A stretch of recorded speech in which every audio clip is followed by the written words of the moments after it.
दोस्तों मैं आज आपको एक ऐसी कहानी बताने जा रहा हूँ जो आपने इससे पहले कभी सुनी नहीं होगी। और मैं आपको बताऊंगा कि वो खूबसूरत लड़की का राज क्या था जिसको जानने के बाद मेरे पैरों तले ज़मीन खिसक गई और उसने अपने फ़ायदे के लिए कैसे मेरा इस्तेमाल किया। तो चलिए आपको बताते हैं कि उस दिन आखिर मेरे साथ हुआ क्या था। दोस्तों मेरी उस खूबसूरत लड़की से मुलाकात मेरे कॉलेज में हुई थी और वो मेरे कॉलेज में सबसे अच्छी दोस्त बन गई।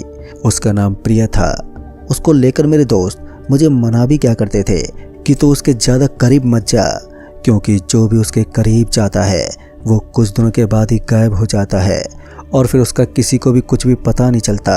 ये बात सुनकर मुझे भी ये लग गया था कि मेरे दोस्त मुझसे काफ़ी ज़्यादा जल रहे हैं, क्योंकि असल में वो कॉलेज की सबसे बहुत ही खूबसूरत लड़की थी।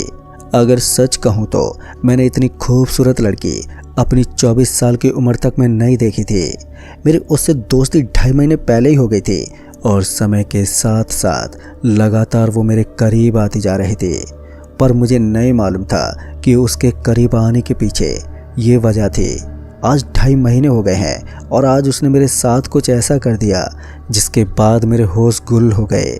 असल में उसने मुझे कोई चीज़ सुंघाकर बेहोश कर दिया था, तो मैंने अपने आप को एक अकेले कमरे में पाया। मेरे हाथ पर बंधे हुए थे और मैं एक कुर्सी पर बैठा हुआ था, जिसकी वजह से मैं कुछ भी बोल नहीं पा रहा था।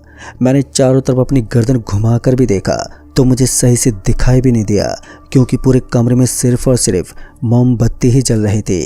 यहाँ लाइट के ज़माने में एक घर में मोमबत्ती का जलना काफ़ी ज़्यादा अटपटा सा लग रहा था। जब मैंने देखा कि मेरे पीछे कोई आ रहा है तो मैं वापस से बेहोश होने की एक्टिंग करने लगा। दरअसल मैंने देखा कि मेरे पीछे से वही लड़की आ रही थी जिस पर मैं अपने से ज़्यादा कभी भरोसा किया करता था। मैंने अपनी आंख धीरे से खोलकर देखी तो वो मेरे आगे की तरफ कहीं पर जा रही थी। मैंने देखा कि उसके चेहरे पर सफ़ेद सफ़ेद कुछ पाउडर लगा हुआ है। तभी मैंने जल्दी से अपनी आंखें बंद कर ली, क्योंकि उसकी गर्दन अब मेरी तरफ ही घूमने वाली थी। मैं बेहोश होने की एक्टिंग ही कर रहा था कि तभी मैंने देखा कि वो एक हाय गाइस, आपको यह स्टोरी कैसी लगी? अच्छी लगी हो तो लाइक करें, कमेंट करें और सब्सक्राइब करें। और इसका पार्ट दूसरा भी आने वाला ही है।